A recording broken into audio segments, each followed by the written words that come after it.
great about that, other than trying to help people who are in a state of invasion.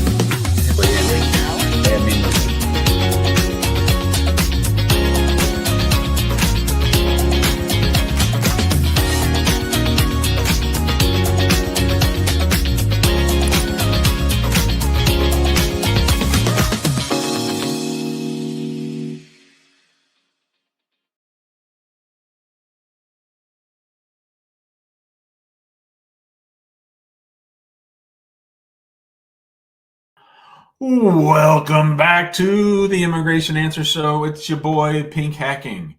Just call me Pink Hacking. I am pink today. I'm wearing my hoodie for my daughter's journalism class. I went to the gym this morning. Then I went for a nice walk with my friend Derek, the firefighter. We walked around Deportation Park, which was where we had trained years ago for Tough Mudder. Happy Sunday, everybody. Good to be with all of you. I'll be here for the next hour and a half trying to answer immigration law-related questions on TikTok and YouTube. If you're on TikTok and you want to come ask me a question, come on over to YouTube. This is episode 935 of the Immigration Answer Show. And I'll be here, like I said, for 90 minutes, just in time to go watch the Jets get their butts kicked. I need to let some people, I post the link to the waiting room. There that is. And I think we might have some people in the chat. I'll start moving a couple people. This is a good time to come talk to me. There's not a lot of people. Sunday mornings are usually pretty chill. We had a crazy immigration story yesterday. A lady from Nigeria seemed like a very, very nice lady, but her husband was two-timing her, and USCIS apparently followed him to the house where he was staying more often than not with his baby mama. That was sort of a crazy case. I made a TikTok about that today, but I will be here with all of you guys to talk about that and anything else. I have Jess. Let's go ahead and say hi to Jess. Hello. Hello, Jim. Can you hear me? Yes, I can. How are you? Good. How are you? Right on. Yeah. I feel like this is like a silly question, Okay. but I just want to ask anyway. So, what if a person unknowingly have a deportation order and would come to the interview? Will the immigration officer tell you that you have a deportation order? Yeah, they'll probably take you into custody. Does this person have an alien number that they know? Do they know their alien number? Yeah, so it was like kind of my friend. Yeah. She didn't know she had a deportation order like 4 years ago, and then she got married and she wanted to file an adjustment of status. And then when they filed for like everything, including advanced parole, she got denied, and they waited for that to get the answers before going to the interview. And then that's when she know that she had a deportation order. Okay, so we're going to do a little show and tell today, just based on your good question, because everybody should be doing this. Anybody who has an alien number, who has ever been in removal proceedings or has ever had any kind of interaction with USCIS, they should go to this website. Okay, I'm going to share it with you. It's called the Automated Case Information System. You can also call the 1-800 number, and you put in this number, like your 9-digit alien number. Like somebody just sent me their alien number. I can't put it on the screen because I don't want to share it. But like when I'm done with this call, I'm going to put in their country, which is actually a new thing that's been added, and then you put in their 9 digits, and then it'll tell you if you've been ordered deported. It'll tell you if you have a pending court date. So the way that I always go to find this is type in on Google. Here, I'll put it in the comments. EOIR, automated case. And I'm so glad you called because you gave me a great idea for a TikTok. EOIR, automated case information system. And then the phone number is 1-800 800-898-7180. So everybody should write that shit down. And that's how you find out if you have a removal order or if you're in removal proceedings Or like the other day, I had someone who hired us who had applied for asylum, got referred to the immigration court, and then we had to keep checking each day because he wasn't in the system yet. So now, what I want everyone to understand is this is the best way to find out if you have a deportation order or a deportation proceedings against you, but it's not 100% sure. Like for that case I just mentioned with the asylum fellow, it wasn't until we logged in as his attorney that we were able to see that he had a court date and it had been continued. So it's a good jump from not knowing anything to at least being aware. But if I were an immigrant and I thought that maybe I was in deportation at some point in the past, like maybe when I was a kid, my parents, might have been put in removal and maybe they got order deported, what's called in absentia. That means without the people being there. Okay. Then I would do this even before I file for the green card. Like we do this, you would do a FOIA, you would do this every time, but you would also do a Freedom of Information Act to try to get their immigration file, because that's the other way to find out, but it takes a lot longer. Got it. So because we almost have like the same kind of case. We became friends when we applied coming here to the U.S. for the H-2B, Yeah. and then I recently got approved like 2 months ago for a green card, and I just want to make sure that I was on the clear if I have, because we went into the interview, so it means I don't have any like kind of that stuff, right? It doesn't sound like it. Okay, got it. And also, I mean, generally, I can run through someone's immigration history with them, and we can usually have a good sense as to whether or not they've been in removal before. It's not like you're going to get a deportation order without ever knowing about it. I mean, in theory, that could happen. But if Mhm. you've never applied for a benefit, like sometimes people apply for a benefit, they'll think it got rejected or denied, and in fact, it got referred to the immigration court. So you could but that's very, very rare. Usually, based on the circumstances of somebody's case. So if somebody, like for instance, let's say somebody's from Jamaica and they come every 6 months on an H-2B and they've come for 4 years. Then on the fifth year, they end up getting married and apply Mhm. for a green card.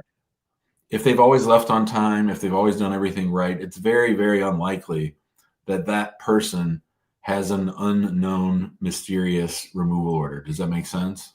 Yeah, because what happened was when we finished the like H-2B, Mm-hmm. we both filed for like a tourist visa, and then we don't have like the access to the kind of the USS before, like how to do that stuff. And then after the tourist visa expired, like both of us got into what do you call this one, like out of status, and then we moved to a different states and stuff.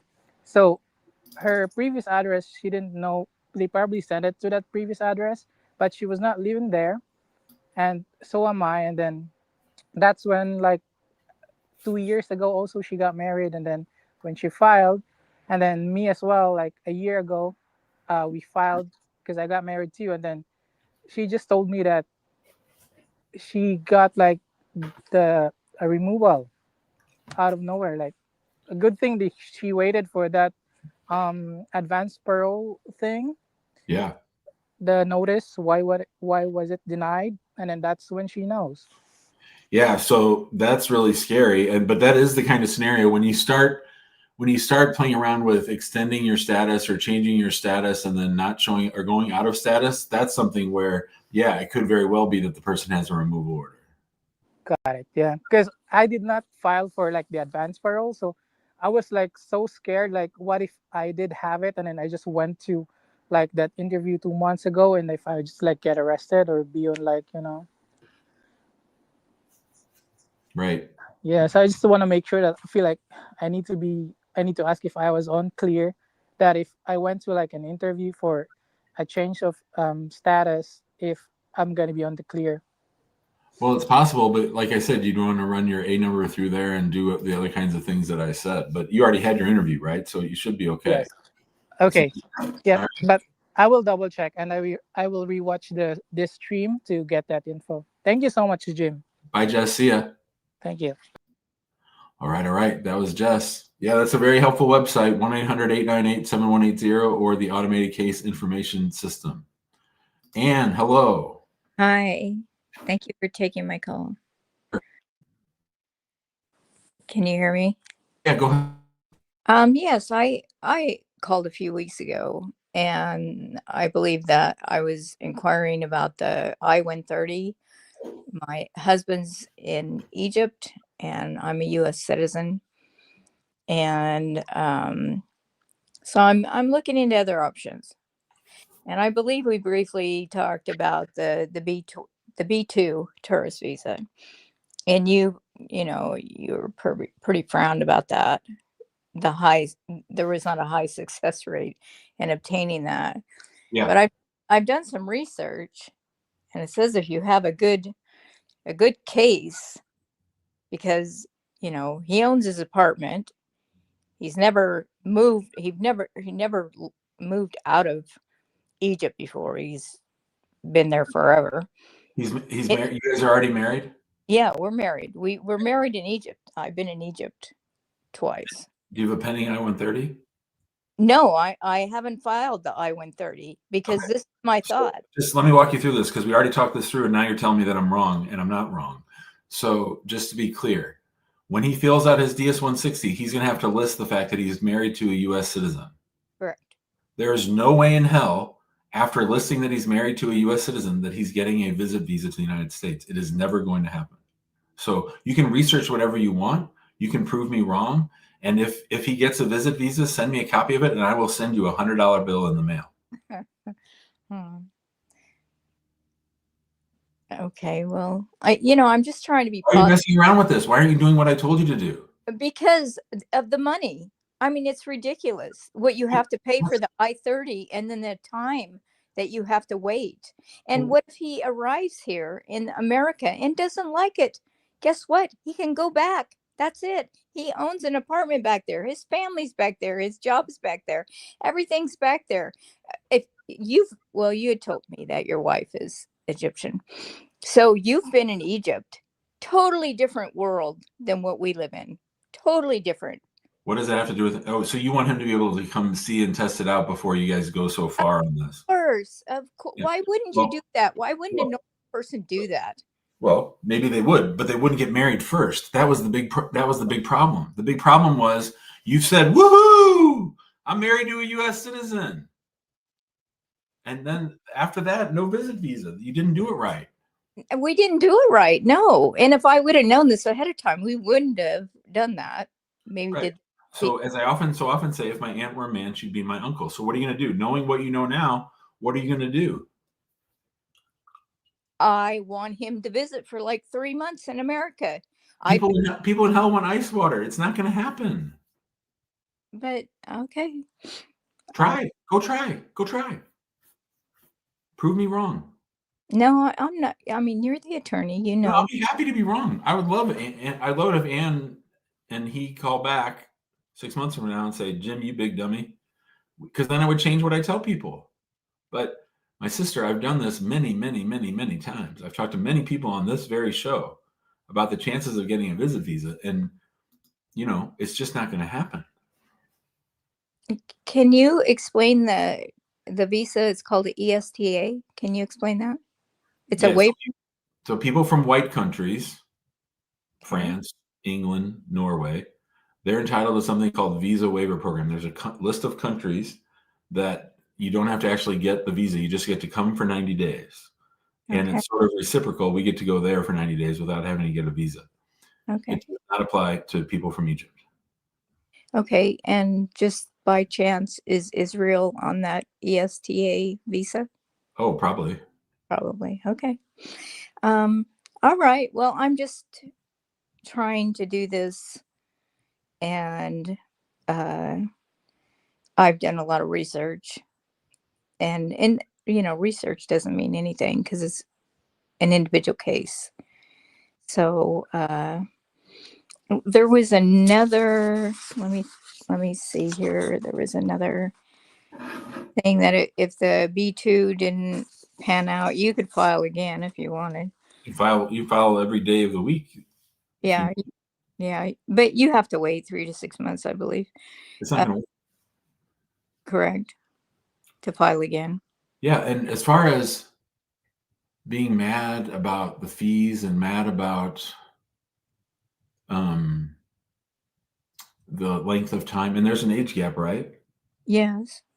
Yeah. So as far as being mad about all those things, you got to let go of all that stuff. This is just how it is. It's just business. It's not personal. They're not persecuting you. They're not treating you unfairly. It sucks, but like this is just the beginning. You're frustrated now, and you haven't even started. What do you do? What do you do 2 years from now when your husband shows up for his immigrant visa and they say administrative processing for you, bozo? We don't like this age gap, and we don't know if we're going to give you a visa. That's a significant chance of that happening. That's significant. Yes. So So I would encourage you, if you're going to do this, to have very low expectations, Hmm. very low expectations, because you're going to be very frustrated throughout this process. You'll probably get an ulcer. I think a lot of people do. The government drives them crazy, but at the end of the day, this is not an easy case. Like This if you were hiring us, I would tell you I think this has a 20% chance of working. right, but I could spend that money, and it looks considerable for the I-130, and then have the interview or go through the process and then deny it because of our age difference. So I can spend that money plus hire your services and then be denied, or try the B2 visa. And if that's denied, that's only lost.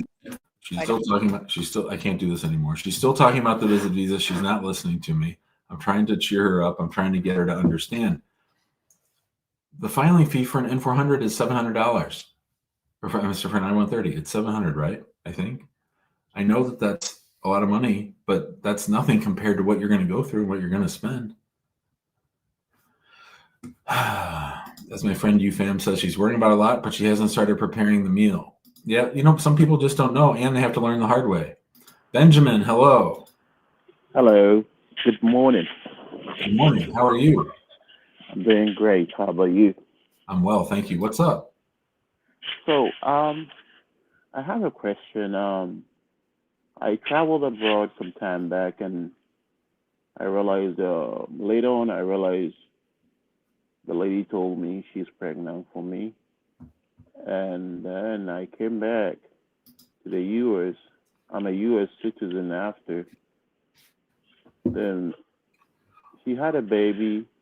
I wasn't sure. Later, I went back and I realized, oh yeah, it's my baby, and I'm thinking of applying for the little baby. What can I do? You mean you want to get a passport for the kid? Yeah, but she gave birth before I became a citizen. Say that one more time. She had the baby before I became a citizen. Okay. So you want to apply for the kid? Yes. Um, so what about the mother of the child? Um. Well, I'm going through a divorce here. I haven't finalized my divorce, so I can't do anything about that right now. Well, let me ask you this. Were you born in the United States? No. Did you get your green card based on marriage to this person that you're now divorcing? Yes, please. Okay, so walk me through that. So tell me, when did you come to the United States? How did you meet that person? And how strong of a marriage was it? Like, were you married for 15 years, or did you get divorced as soon as you got your citizenship, or what happened? Well, I got here somewhere in 2017, 18, Yeah. and I met this person after I got here. So we got married actually after 90 days. And Wait. So you came on a visit visa? yes, please. From what country? From Ghana. What was the purpose of your visit when you came from Ghana to the United States? The first time I came was we had a conference, Mhm. and the second time was also a conference. So I met this lady at the conference. Okay. And so you had never known her before, never heard her name, never seen a picture, never knew anything about her before No, coming. no. Okay. So what was the date of your marriage? Somewhere in 2018. Okay. And then when did you get your green card? I got my green card like a year or 8 months after. Okay. And then did you apply for citizenship on the 3-year rule or the 5-year rule? The 3-year rule. And how long after you got your citizenship did there start to be marriage problems? The marriage problems was there before my citizenship, actually. Okay. And this person that you've now had a kid with, was that after you got your citizenship, or was it the kid conceived after you got your citizenship? Yes, please. So you didn't have any relationship. Well, this person that you had the baby with, did you know her before you married the U.S. citizen? No. Okay. So after you get your citizenship, you go back. Is the baby in Ghana too? Yes. Okay. So they're going to think you had 2 wives. Oh, okay.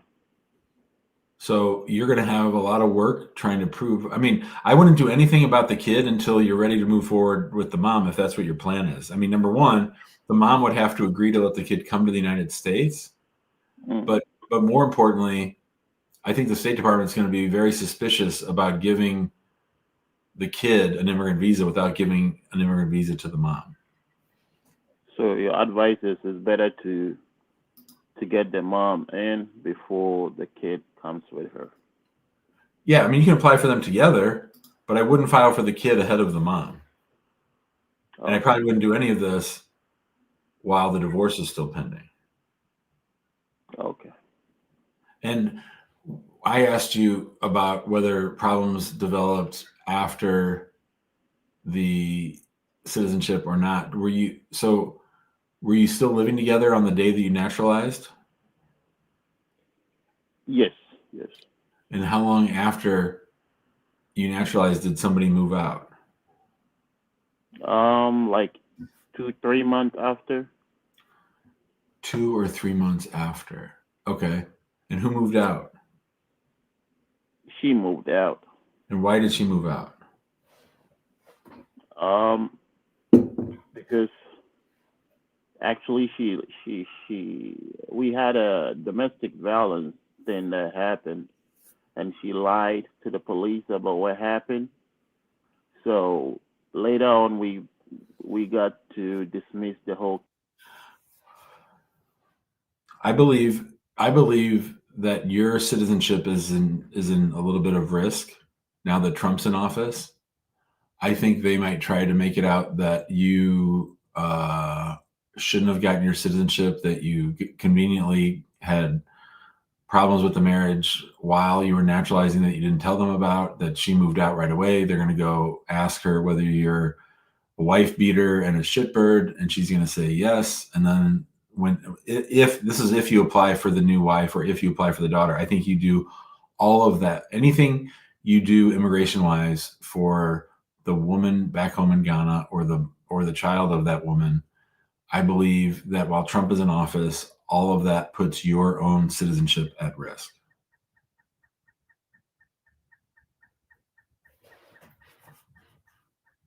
Does that make sense? You there? All right. Well, I guess you didn't like that answer. I got Freedom, then Czar, then Frederick. Freedom, hello. Freedom, you're on mute. Mm-hmm. All right. Welcome back to Freedom. Czar, hello. Yeah, hi Jim. How you doing? Right. I'm well. How are you doing? Yeah, I'm good. So the name actually is Zare. It's an African language, Zare, meaning welcome. Oh, I love it. Thank you, Czar.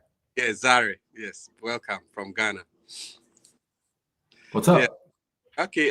So I don't know. Let me just give you my immigration rundown.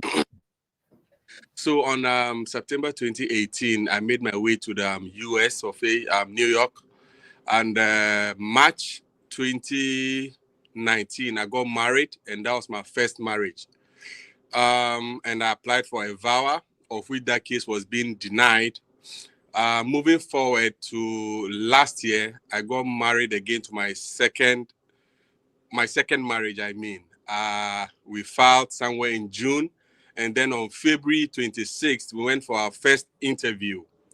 I would say it was kind of successful because we had most of the answers right, and they didn't really drill us that much, myself and my spouse. It took about 15-20 minutes for the interview, and they handed over a letter, like a paper, to us saying they are going to review it, and then they will get back to us with teaching. So moving forward from February till September, that we had an update online, and then they scheduled us for a second interview. So the interview is going to be just this coming Thursday. So I don't really know. I don't know why it seemed to be so complicated with that. I don't have no criminal issues.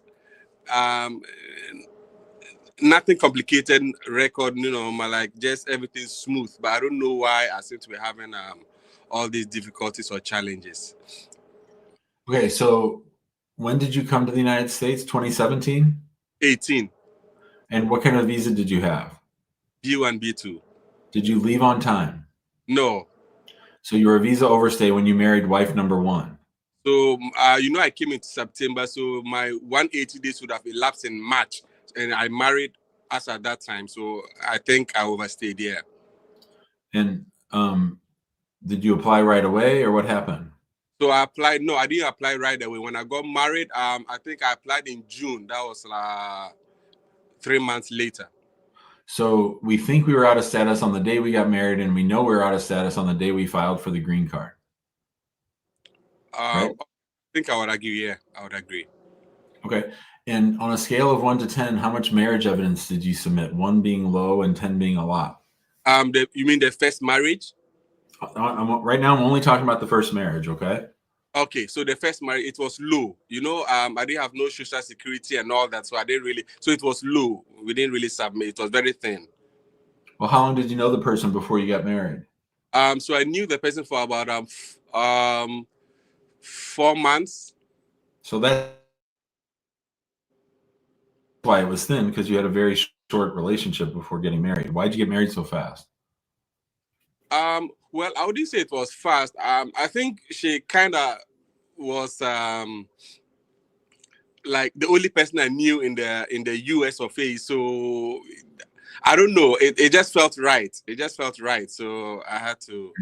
That's a bullshit answer that USCIS throws out all the time. It just felt right. Okay, just so everyone knows, I'm sort of done being nice when I ask questions. Maybe I'm a little crabby today. I don't know, but I'm just going to start framing questions the way USCIS does them. That's all that I'm doing. I don't necessarily believe the things that I'm saying. I'm just sort of talking like an immigration officer. So if you said to me, it just felt right as my reason, first of all, if you said to me that 4 months isn't fast to get married, and that your reason for getting married so fast is because it just felt right, to me, that's a translation of I was out of status and I needed to get my shit in order. Okay. So, I mean, let me ask you this question. In America, what percentage of people do you think get married in 4 months after meeting someone? I don't really have the statistics. I can't tell. Me neither. I don't know either, but I bet it's not many. And I bet Okay. that the ones who do are immigrants. Right? Okay. So I think the reason you're being called in for the second interview is because they have done all the hard work to go back and find your first spouse and get her to shit all over you, to say your VAWA case was BS, that you only filed it because you were desperate to stay in the United States. Did you have an interview on the first green card case? No. It was a VAWA interview. Well, but at first it was filed as an I-130 and a 485, right? Mm-hmm. And so how long after filing the I-130 did you file the I-360? I can't really put specific dates on it, but I think it's like 2 months interval. So this marriage only lasted about 6 or 7 months. Roughly, yes. So this whole interview that you're going to have on the second case is about them thinking you filed a very thin / false marriage case, a very thin / false VAWA case. They might concede that your current marriage, everything's cool, and they 100% believe your first marriage, but they'll deny you because of everything that happened before. Okay, so I get that, but the first interview, nothing whatsoever concerning the first marriage came up. They never asked it But can I tell you why? when. Yeah, when we went for the interview, I think the only time I was being asked was they excused my spouse to walk out of the room, just leaving me and then the officer. And then she asked me that is my current spouse aware of my previous marriage, of which I said, oh yes, she's very much aware of it. For me, I don't even think you should have excused. You'd have made her to excuse us, because I mean there's really nothing to hide. But that was the only question I had, and then they called her back. That was about it. I can explain to you why it didn't come up in the second interview or the first interview, and why they're scheduling you for a second interview. Okay. Okay. The reason it didn't come up in the first interview is because those officers have a busy schedule on the day in question. So this is what I've been talking about lately, and I've been noticing it. So I believe that the system sort of sets out maybe 6, 7, or even 8 interviews a day for a given officer. So they don't want to get off track on the whole day by doing a deep dive on your first marriage. So they just sort of go through the motions on the application that's right there in front of them, making notations, making notes about things they want to ask you about. And then they schedule for the second interview to really grill you, separate you, and beat you over the head. So I believe this is going to be a really tough interview. And I also think that your current spouse has to know everything that I just asked you and more about the first marriage, because they'll use that against you if she's sort of in the dark about what happened last time. Oh, yeah. I think she should be up to date. I think she knows most of the things that transpired in my first marriage, because I'm very open about that with her. So yeah, I think she knows. What's going to happen? So let's say they've already done their work and they've gone and knocked on your ex-wife's door. What's she say? What do you mean? What's she gonna say? Like, what's she gonna say about me? Yeah. Well, obviously it was a vow, so things were not really that smooth. But I don't think she's gonna go that extra mile of saying, like she's just gonna shit on me and all that. I doubt. Okay. What if they read to her all the bad things you said about her in your VAWA case? Then what's she gonna do? Well, to the best of my knowledge, I'm aware with when you file for a VAWA, they are not supposed, like confidentiality. They're not supposed to. Hey, brother, what planet do you live on? Who's president? Do you think they're playing by the rules? Do you think they care about rules? And they can keep things hidden that they're allegedly supposed to keep hidden. That's not the rule. That's not the rule book they're playing by these days, brother. Oh, okay. All right. Well, good luck. It's going to be a tough interview, I think. All right. I understand. All right. Thank you so much. Okay. Bye-bye. Bye-bye. I don't think I'm particularly stressed. Actually, I went to the gym 6 days this week. I'm feeling better. I'm getting up in the morning and doing my thing. So I feel better about that. I guess it's probably a combination. Laura and Robert both know me well. It is hearing the same case over and over, and it is a little bit of stress. It's hard these days. It's hot out here for a pimp, but I'm not getting ready for Hurricane Melissa. I'm not our dear friend Donna sitting on an island waiting for a big storm to hit. Life is good. Life is good when your name is Jim Hacking and you got a cool pink hoodie. That's all I have to say. Umaru, my man, my brother, you won't believe it. You won't believe it. My son Ismail drove his new 1997 Corvette from St. Louis to San Diego. And guess what town he drove right by? Right by. I didn't know he was going that far south. Otherwise, I would have told you he's coming by. I would have had him bring you a hoodie. Hey, the new hacking immigration law hoodies are out. They look pretty slick. They're not pink, though. Maybe we need some pink hacking immigration law hoodies. That would be good. But tomorrow he missed you. I wish he would have come see you. That would have been great. He and his roommate, Caden, drove from St. Louis to San Diego. Can you believe it? Big ups to all the Yardies. Big ups to all the Yardies. I hope everyone's safe. When's that thing supposed to hit? I don't check the news. I don't check the weather, that's for sure. But I do hope everything is good. Demo says, life is even better when you're a client of Hacking Law Firm. Well, thank you, Demo. I appreciate that. All right. Sounds like Zari's got it all figured out. Frederick, hello. Hello, Jim. How are you doing? Fine, thank you. Thank you for allowing me to ask you some questions. You got it. So, my story pretty much, my father was a winner of the DV lottery, and he immigrated to the US, I think it was 2008, including, all my family. And a year later, he decided to come back. And now around, 15 years later, I actually applied for an SB1, which got rejected. And then I thought, to apply for a B1, B2, since the SB1 got rejected, I thought, why not? And the B1, B2 actually got accepted. Okay. So now my question is, if I return to the US, is there any chance that I can maybe, maybe use this green card or not? Wait, I thought you were talking about your dad. I'm talking about myself. Oh, you went back in 2010, and no. Yeah, my dad went back, including me. He took all the family as well.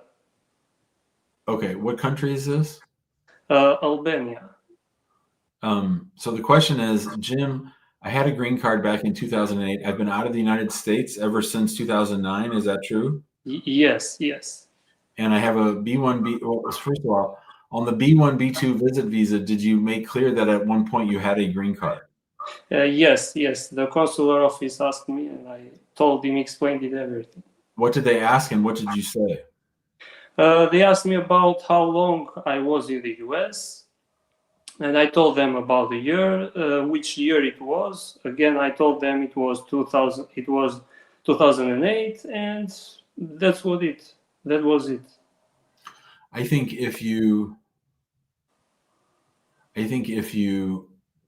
get on, well, first of all, I think there's a 45% chance they don't let you on a plane.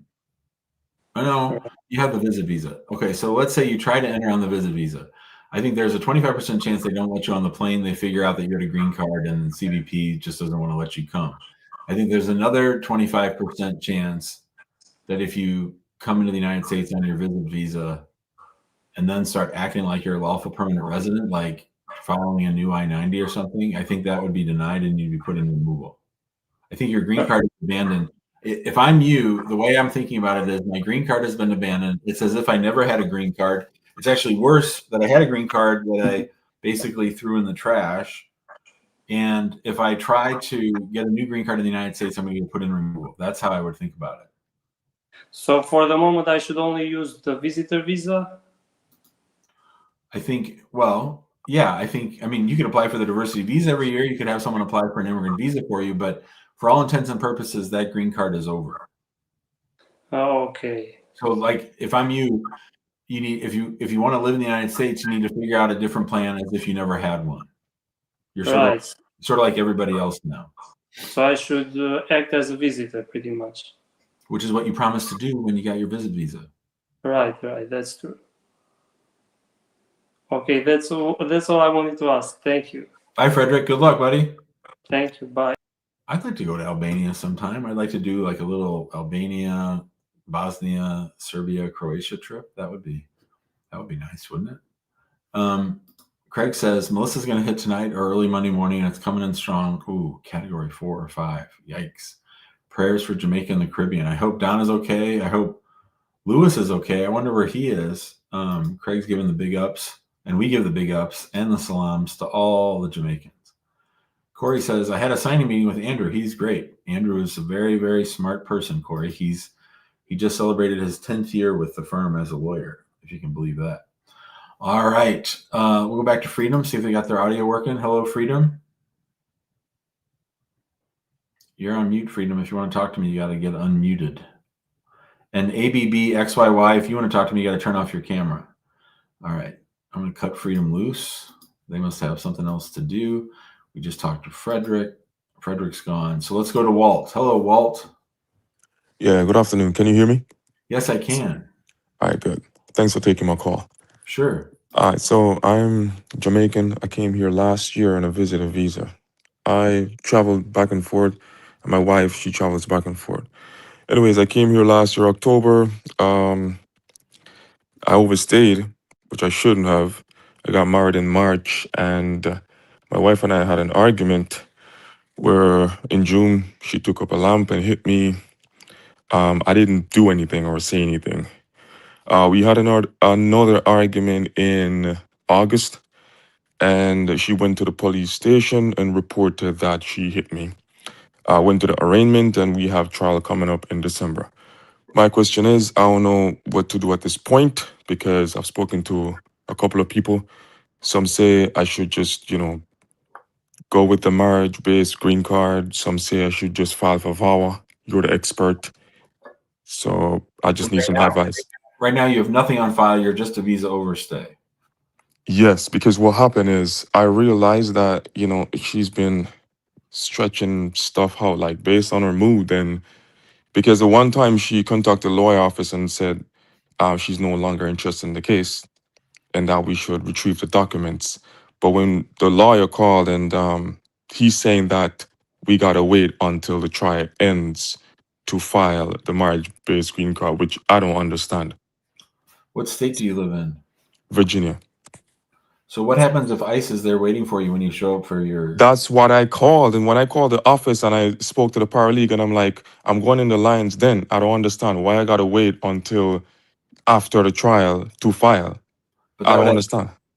So Trump and those people have made clear that even if you're, let's say that right now you had a pending I-130 and a pending 485, and you also had this domestic violence charge, and you had court on Thursday. No, I don't have the charge. She has the charge. I thought you both had cross charges.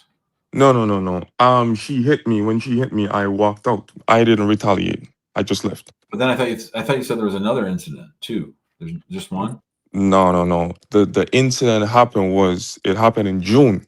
So when it happened in June, I didn't report anything. I said we had an argument, a verbal altercation in August. After that altercation, she went and reported the incident that happened in June. When did you enter the United States? Last year, October. October of 2024? Yeah. Which means you should have left by April of 2024. And right now, so are we past the 1 year of your entry? Probably we are. No, we're not. 1 year. Yes. Yeah. I've passed it. So that means you have a 3-year bar on coming back if you leave the United States. I was gonna hopefully talk you into leaving the United States. I don't trust this woman. I don't think it's safe for you. Everyone is saying the same thing. Yeah, I'm sorry, Walt, but I've seen this movie before. We've talked to a lot of people on the show like this.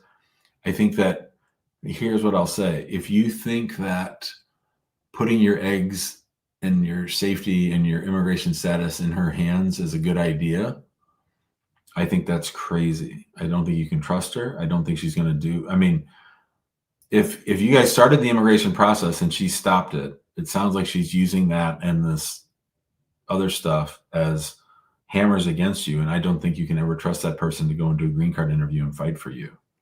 Not putting aside the safety issue and the mental health safety, but from a purely immigration standpoint, I don't think you can trust this person to go to the mat for you. And I would have encouraged you, if we had talked a month ago, to leave before you have 6 months of unauthorized stay, because now you have a 3-year bar on coming back. But I don't think you're going to get a green card through this person, and I don't know if you're going to get a VAWA approved off this in the land of Trump. So that's why I was leaning more towards giving up on her and figuring something else out. But I would not trust her at all, immigration wise.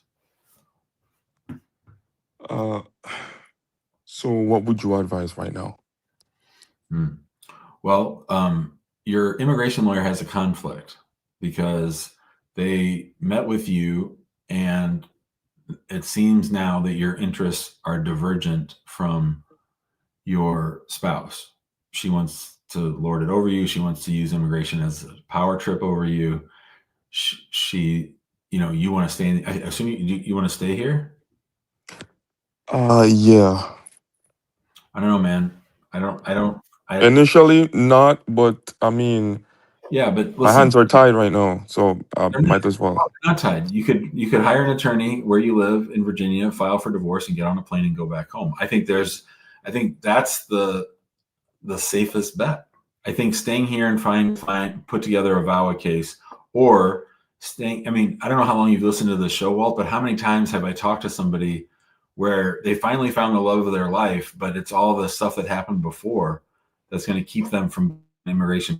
I mean, we've been together since 2022.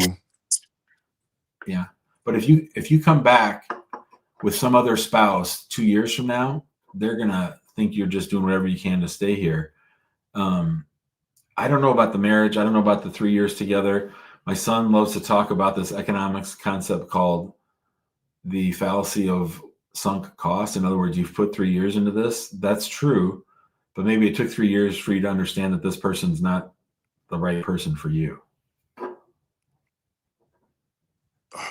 So if I want to stay here, the only option I have is to file a VAWA. That's what you're saying. Which sounds very thin to me. Why is it thin? Because you have one incident of her when she raised a lamb. It's not one incident. What proof do you have? Oh my God. It's this one time she said I didn't call her at work, and she got mad. She took off her ring, said she's gonna stay with her friend. I stressed about it. I ended up in the hospital. That's not abuse. That's not abuse. And some of the things that she has said, but I'm a type of person where I keep things to myself. So even when the whole battering and assault happened, I didn't talk to anyone about it, because a lot of stuff I just keep to myself. I understand that, and that's what makes it a hard VAWA case to win. That's the point I'm trying to make. To me, VAWA is she knocked out my teeth. She stabbed me in the leg when I was asleep. Obviously, there's mental abuse and there's minor physical abuse, but you can't win a VAWA case based on things that you kept to yourself. Okay. And what I'm saying is, I would not ever trust her. She doesn't sound like she's interested in filing the I-130 for you, which to me is a deal breaker on the relationship in and of itself. You want us to be together or not? Why are you fucking around with me? We should have filed this a long time ago. That's what I'm saying, because I mean, I can't trust her. So we're not getting a green card through her. The VAWA case is not a winner. And if you marry someone 2 years from now, then all this other stuff, well, actually, not filing the VAWA case and not having the marriage case on file with her is actually better than starting either of those two things, losing, and then marrying somebody in the future. So not having the VAWA case, not having the marriage based green card. Yeah. Is better. Gone are the days where you can just hang out and wait till you find another spouse. Those days are sort of over. So basically, what would you do in this situation? You just go home.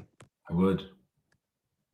4 years ago, I might have said, just get away from her and see what happens down the road. But I don't know if you have that luxury anymore. I mean, I did leave.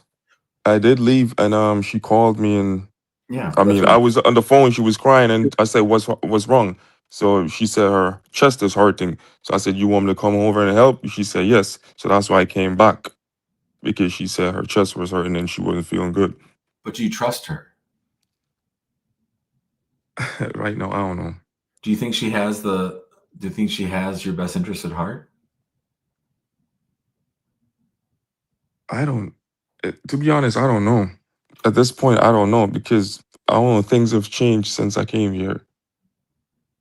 I don't know. How long ago were you guys sort of ready to file for a green card? How long ago did we start the process? Yeah. Oh, so we got married in March. We started in May. So if she had your best interest at heart, this case would have been on file in May. Yeah, we started getting the stuff in May. Yeah. Walt?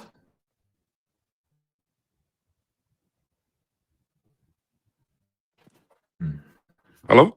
Yeah, I was just saying good luck, Walt. All right, thanks. I don't think he liked my answer. I don't know. I mean, he can't go into a green card interview with her. Maybe there's a VAWA case, but Trump's people are very, very suspicious of that right now. And when you start stacking up those,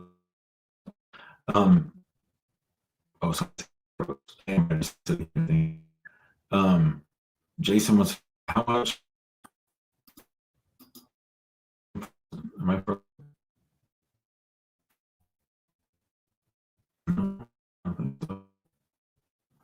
How much would you do this in my case until I get my asylum approved?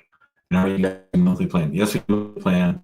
What I would say, Jason, is send us a copy of your application. Then we actually do that contract first, and then we do the one on the back end. So usually, if a case has been pending for a while, we can pretty much be sure that if we sue them, we interview.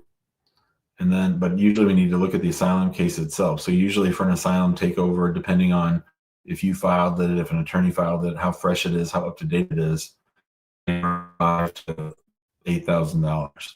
That's just for that. Then the lawsuit's going to be more. All right, I'm going to go to I-751 Solo, then ABB, then Ivan has his camera off. I can't talk to people with cameras on. I-751 Solo, hello. Hi, Uncle Jim. How are you? Hey, I'll put you in charge for a minute because I trust you. I'm going to run downstairs and get on my other computer. Everyone says I'm lagging, okay? Sure. Don't start cussing and throwing things, okay? No, I'm just gonna mute. Oh, you can talk. You can say hi to everybody. I'll be right. Oh, okay. Hi, everyone. Hope everyone's having a great Sunday.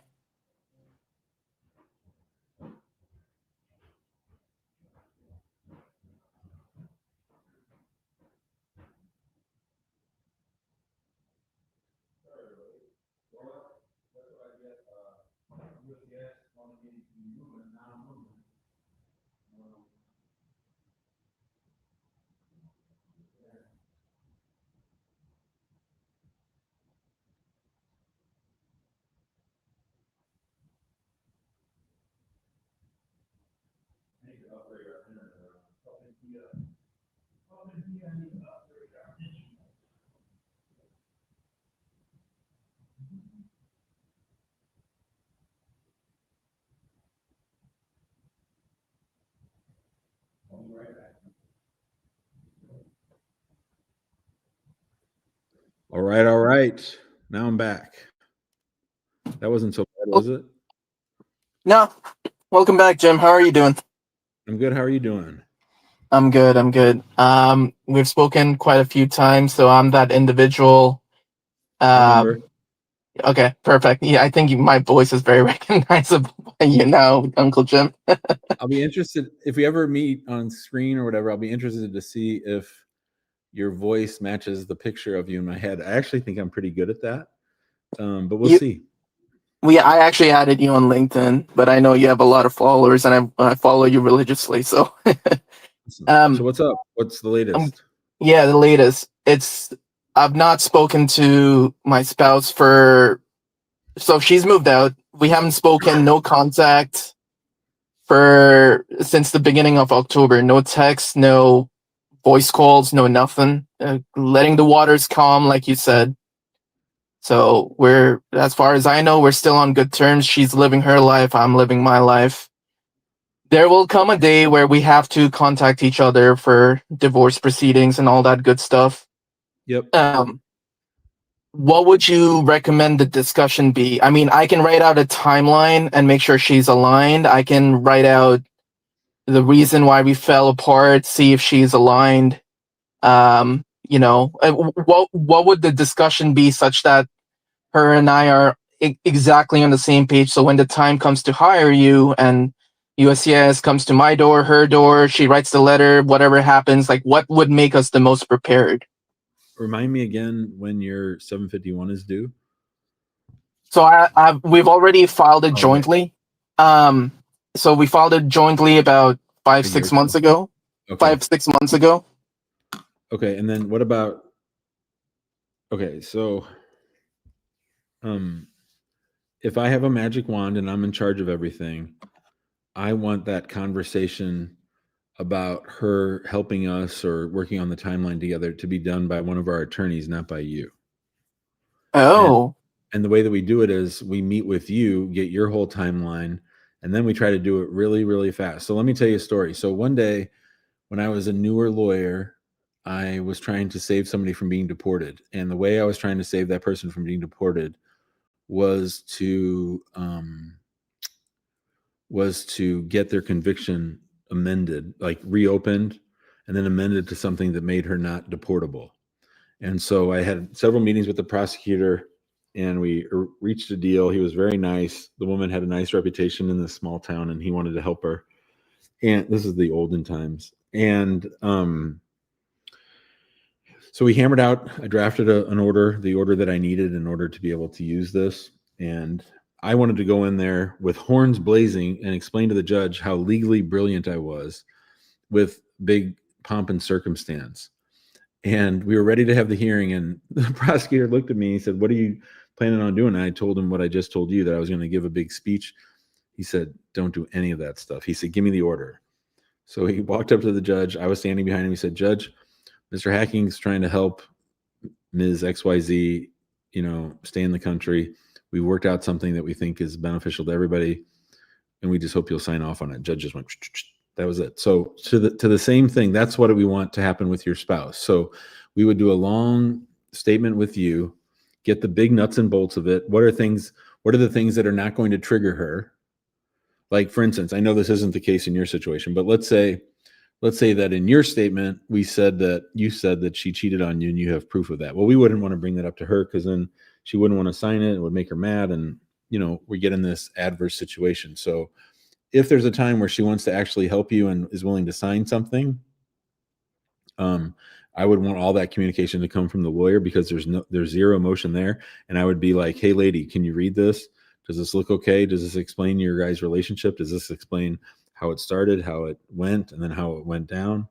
And then will you sign this so that we can send it in?" That's all that we want. So we don't want a big discussion. We don't want a big pomp and circumstance. We just want to get the signature if we can. And if she wants to modify it, obviously it's her statement. We would modify that. But to me, if I'm you have a couple things to think about. Number one, you have a pending 751. So there's at least one fan of this show who 751 was approved without an interview. So that would be a problem now if your 751 got approved and you guys were living apart. It's unlikely, but that could happen. So there's that to think about. We have been hearing some people getting their 751s approved in 8, 9, 10 months. So I think that's the minority. Most people are taking 2 years, but you can't count on that. I've been having 2 or 3 conversations in the last 6 months with people who got their 751s approved, but were living apart from their spouse. And so then when it comes time to apply for citizenship, then USCIS is going to say, "Hey, you motherfucker, you lied to us. You never told us that you were living apart. You never told us you were getting divorced. And now you show up on your N400, and now we know that you're divorced. If we had known that, we wouldn't have given you your 10-year green card." Does that make sense? It does. The fact that I have a criminal background, the case was dismissed, I doubt they would approve me without an interview. But you're right. There's anything's possible. But I understand what you're saying.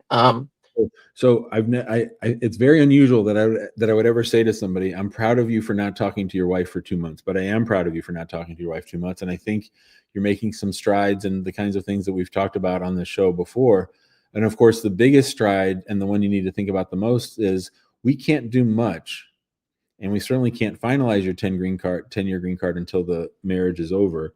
So has anybody talked to a divorce attorney about moving forward on that stuff? Good question. Very good question. She said she would.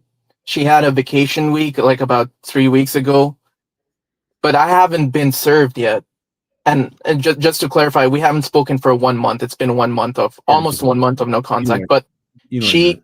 yeah, no, yeah. I'm with you, man. She said she would speak to a divorce, but I've not. It's been radio silent, and I don't know if she has. And here's the thing: she doesn't have the money to hire a divorce attorney, and I told her I'm willing to pay for the divorce attorney. Her and I are dead set on like a separation agreement, like separating finances and belongings and all that. So I told her, look, I'll just take care of any attorney fees and court fees. I don't care. But it's like I said, I don't know if she's spoken to any divorce attorney. I don't know if she's done anything. And I don't know even when I should reach out to her. I'm thinking a month is a good amount of time, like when this month comes to an end. I just want your opinion too on all of this. So I would say, so do you think that, okay, on a scale of 0 to 100, as far as being on the same page as things related to the divorce, where would you say you and she are both? 85 to 95, I think. We know, I know how much money she wants. I know. Yeah. Yeah, 85 to 95. Yeah. And would you say that people, would you say that this will probably be a divorce where you don't necessarily both need separate attorneys and that you sort of worked things out for the most part? Correct. 100%. Yes, correct. Yep. Okay. So I would say that you can't afford to rely on her to get the divorce thing started. So what I would do if I were you is I would meet with 3 attorneys, do all the legwork. This is what my wife says to my kids whenever they want to do something big. You do the research, you write it up and say, look, I met with attorney A, attorney B, attorney C. I told them that we have a divorce where we're 90% on the same page. We don't want to spend a lot of money. We just want to wrap it up. And I've taken the liberty of talking to these 3 people. And this would all be by email, of course. Email, okay. Yeah. I've got, and I would say I met with attorney A on November 1st. I met with attorney B on November 3rd. Here's what they each said. Here's how they said it would cost. I'd like to get moving forward on this because my immigration attorney is telling me that I need to do that. And I would focus on that, right? Yes. Okay. I think that's next steps. Okay, so everything, all communication with the divorce attorneys on email, and then with her verbal. And when I present the 3 divorce attorney bids, I'll see where she's at. No, I don't think you need to talk. Why did you say verbal for her? What's verbal with her? I don't think anything needs to be verbal with her. I mean, we're going to see each other face to face at some point, and some of her belongings still are in my apartment, and Yeah. So then you deal with that through your divorce attorney. I mean, she's physically going to come to my apartment to take her belongings, right? And that's okay. Yeah, that's okay. But obviously, she's not beating down the door to get them.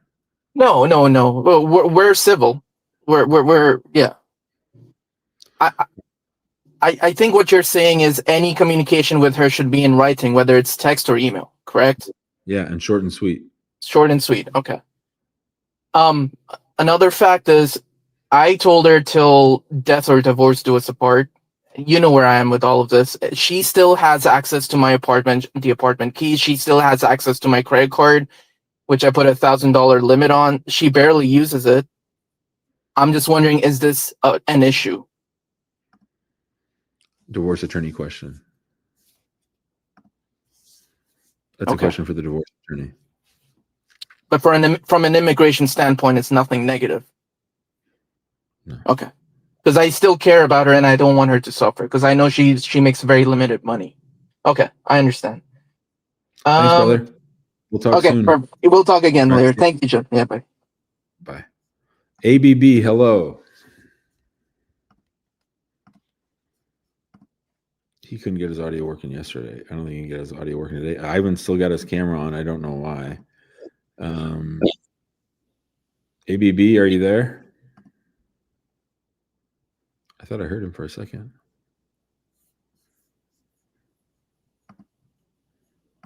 All right. Ivan, hello. Hi, Jim. Thank you for taking my call. I do appreciate. I'm first time Awesome. actually speaking to you about this. And before I ask you a question, I want to thank you for what you're doing. I do personally, and I think it's everybody appreciate for all the great information for your work. Thank you. Thank you, Ivan. I appreciate that too. How you doing? Good. Thank you. So, question I have, I just want to know maybe if you had similar case or if you, I guess, advise me on this. Sure. So I'm a U.S. citizen. I've been a U.S. citizen for about 24 years. Nice. My wife came to the United States on a tourist visa as with different name, as a misrepresentation, individual with totally different person. Like about 5 years after we got married, and we applied for marriage, unity to get the green card, and then we hire an attorney. Yep. Who in the same time we filed a waiver to get a forgiveness for misrepresentation, and we have provided all the honest information, the passport, everything to immigration officer for review. We were called for interview. We have a son. We had a son about 4 years old at the time, and we went through interview. And 2 weeks later, everything got approved. We got our waiver approved. Naturalization process. 2 weeks later, she got the green card. Nice. It's been 10 years with green card. We renewed it. Now she is at 13 years with green card. Due to the current administration, we would like to file. We traveled a lot, maybe 4 or 5 times out of country, internationally. We would come back without any problems, zero issues, zero problems, just vacations, mostly like week, 2, and come back, no problems. Now, we would like to apply for citizenship for her. And my question is, can they come back and saying that immigration officer didn't do his job?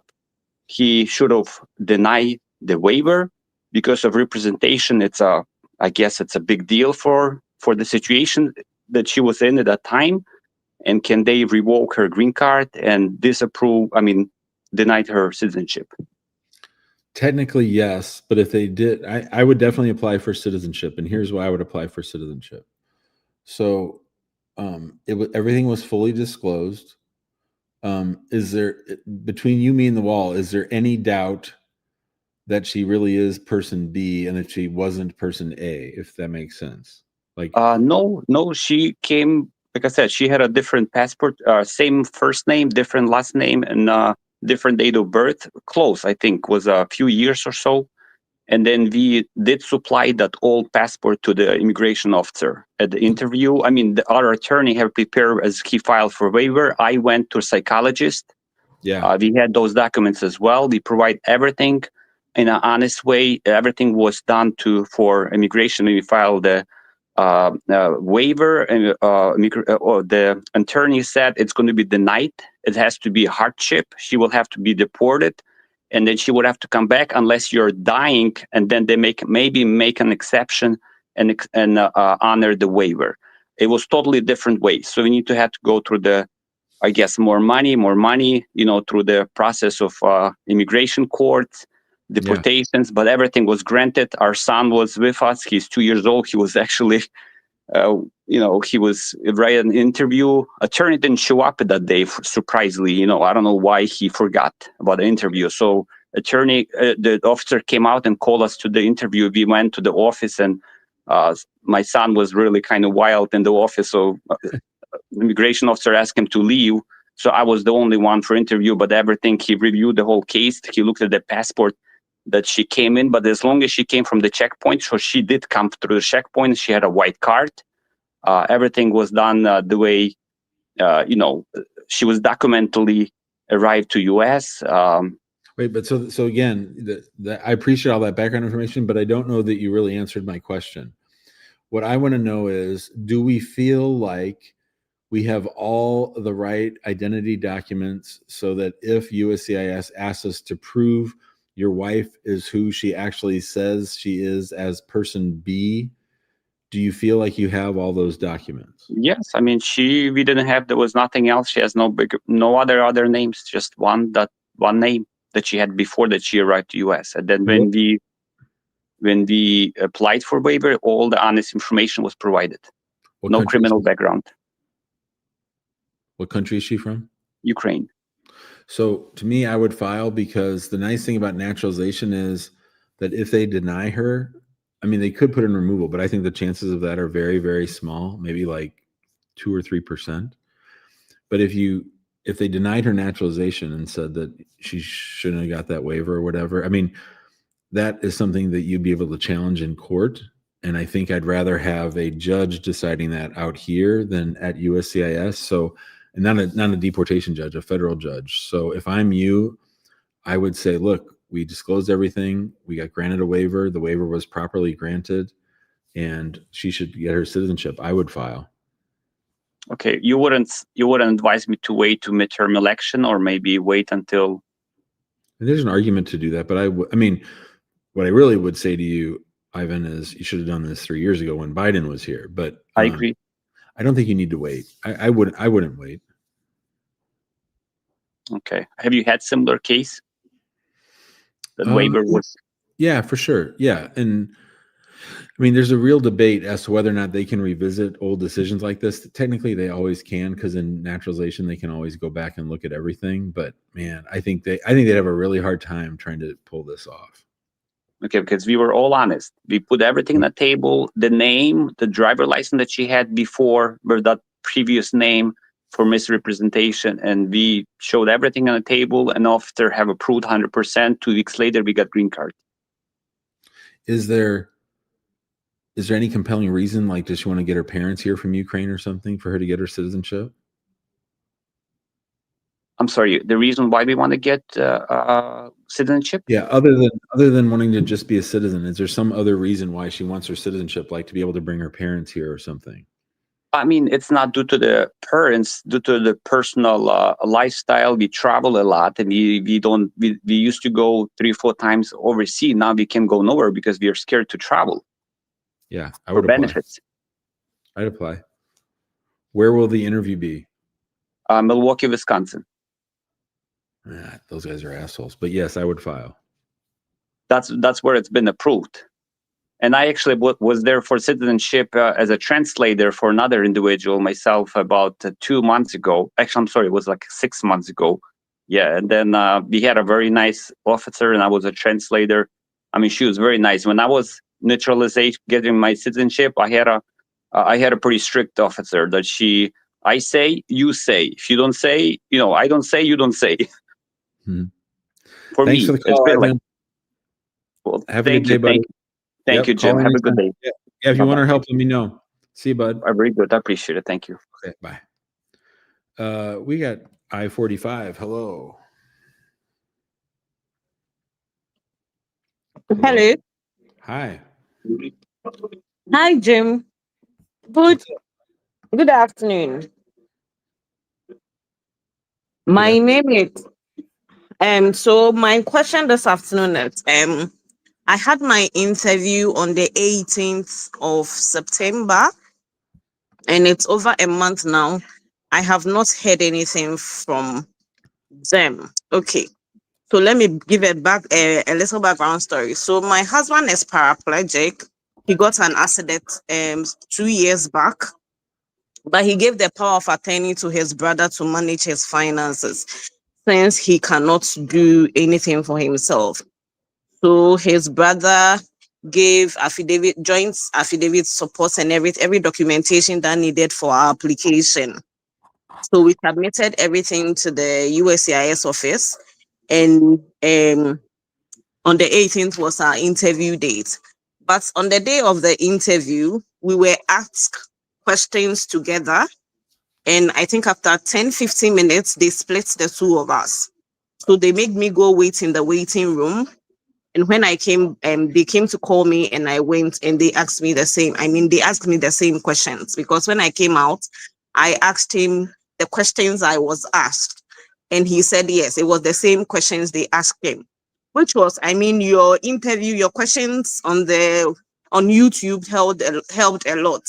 But the only thing that's was out of place in the questions was, who bought our wedding rings? They asked who bought the rings, and they asked which store we bought it from.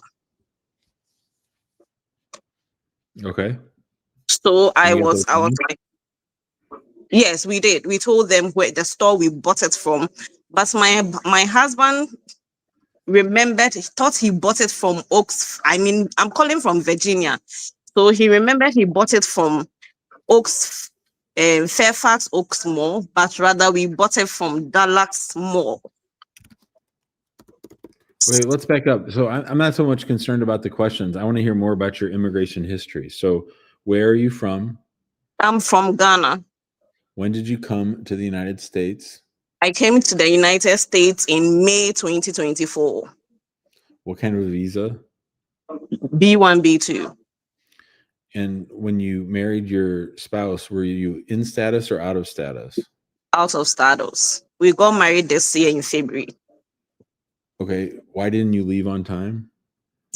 Okay, so every time I come, I go. But this time around, when I came, I decided to stay to stay a little bit longer, but I would have gone back. But that was when my friend introduced my husband and I. So we spent almost every time of my stay here together. And when the day was, it was time for me to go, he proposed to me. So we consulted a lawyer, and he said, oh, if I go back to my country, the process for me getting my documentation will take a longer period than if I am here in the States and we start the process. So if he has agreed to marry me and everything, I should rather stay and then begin the process from here. How did you meet? We met through my best friend. And did you say he's a paraplegic? Yes, he's paraplegic. What happened to him? He had a domestic accident which got his T6 and T5 problem, so he can't walk. So is it from like the neck down or what? Yes, from the neck down. Wow. Okay. And how did your best friend know him? So my best friend was his nurse, his home health care nurse.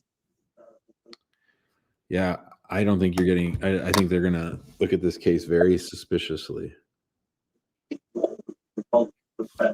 They're gonna think you married him just to get a green card. That you're probably just taking care of him. That it's not a real relationship. You were out of status. I think it's a tough case.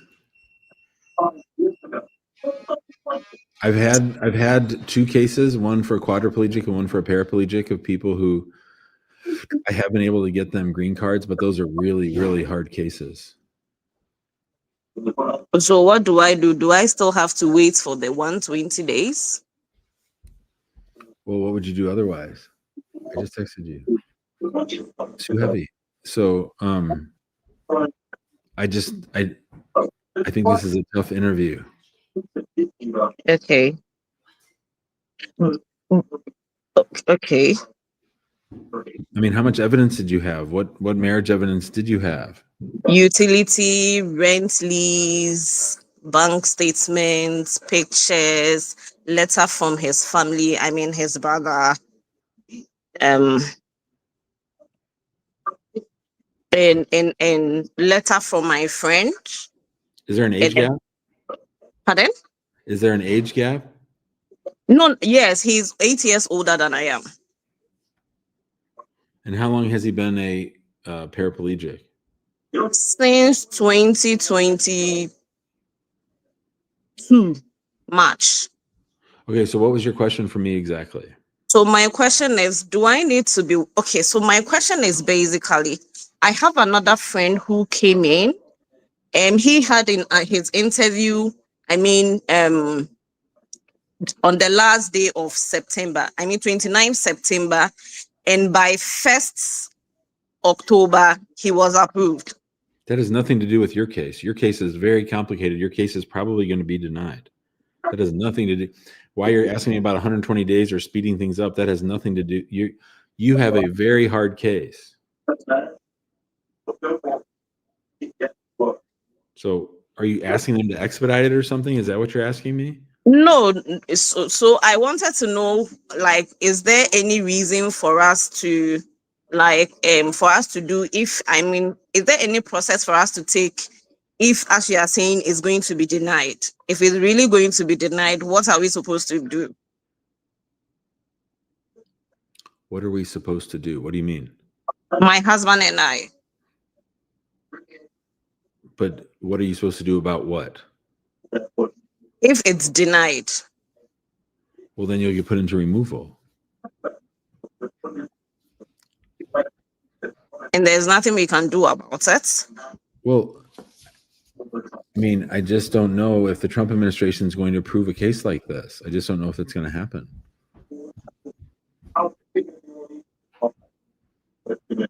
So I sure wouldn't be asking questions about 120 days or about how to speed mine up or why is my case taking longer than other people's. My case is like, if you'd asked me, if you guys came to me before you got married, I would have said this case has a 5 to 10% chance of being approved. I did come to you. I did call your office and everything. Okay. But on the day, I mean, requesting help, like needing a lawyer to represent us and all that. But on the day of our interview, we were told you don't have any lawyer available for us. That sounds unusual, but that could just be that we looked at the case and they thought it wasn't going to be approved, and so we didn't want to take your money. I don't know. Okay. Good luck. Okay. Thank you. Caregiver situation. There's actually case law on it, and it's in the regs. It's in the practice manual. Rose, hello. This is my last one. Hello, Rose. Hello, Jim. How are you doing? Good. How are you? I'm doing good. So what's up? I have question for you. Okay. I came here on as an F1 like 10 years ago. Okay. I've been maintaining my F1s all through. Wow. And then I got married in January. Okay. Filed my case towards the end of July. And your spouse is a U.S. citizen? Yes. Okay. So end of July 2025, you file a marriage-based green card application to adjust status from a long pending F1 status to lawful permanent resident. Yes. Okay. And then because I've been an F1, I had to go to school in a different state. So we're not living together right now. Okay. And my spouse was in service and he was discharged. That's the reason why we're not living together. Is there an issue there? Well, he's not in your spouse isn't in the service anymore. Yes. So why can't they come live with you now? He was taking some classes Why so he can't you can try to get the job. Why can't you take classes where you are? It's not a school. It's like a technical for veterans. A technical school. So whenever I have a case like this, Rose, the question always is, do you have a legit reason for being apart? How often do you see each other? And what's the long-term plan? How long will it be until you're actually living together? Oh, it has not been a month since we've not been living together. It's not a month because I had to go back to school. But right after the semester, we have to move back together. When we move, I'm sorry, I missed it. In the summer? No, like in October. A year from now? When did I move back? No, sweetheart, I'm sorry. So you said you've lived apart for about a month now, right? Yes, When will you start living together again? That is my question. December. Okay, and then after that, you're together the whole time? Yes. Oh, yeah, so that's okay. I mean, if it's just short term, I mean, hopefully you won't have your interview. Hopefully by the time you have your interview, you'll be back living together, right? Yeah, so I changed my address. Is that being an issue? We're just gonna have to explain all this at the interview, and they're probably gonna look at your case a little bit more suspiciously because you had time where you didn't live together. You just have to prove everything up. Do we have a good, legitimate reason for living apart?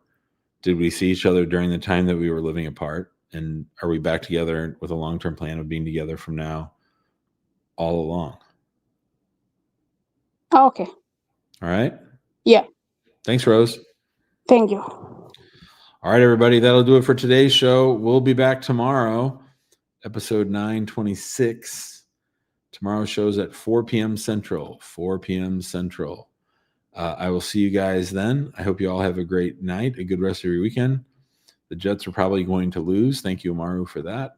Big ups to all the arties. Stay safe in Jamaica. And we wish you well, Donna. Bye, everybody. Bye, friends.